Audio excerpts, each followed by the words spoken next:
Двајцата антикорупционери кои се уште не поднеле оставки веднаш тоа да го сторат. Ова беше побарано на денешната седница на Комисијата за именување во Собранието, каде се потврдени 5 оставки на останатите членови на антикорупцијската комисија.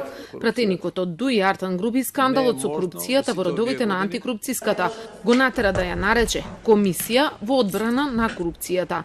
Ги повикувам сите членови и преостанатите два да дадат оставка веднаш, за да пристапиме и кон изменување на законот и кон изборот на новиот состав на комисијата, која што всушност ќе треба да ја врши работата согласно очекувањата на јавноста, но и законот. Зошто до сега Сузана Таскова, Аџи Котарева и Најдо Спасевски не поднесуваат оставки, тие не одговараат.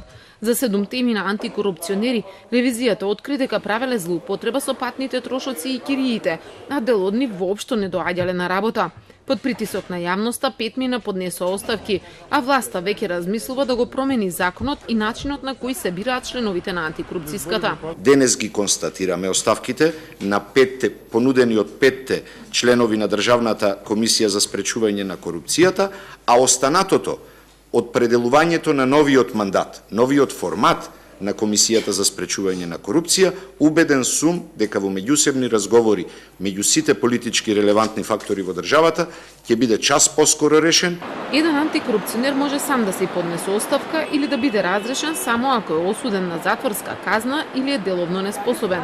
Сега власта тврди дека ќе се обиде да најде модел на антикорупцијската, кој ќе биде поефикасен во борбата со корупцијата меѓу функционерите.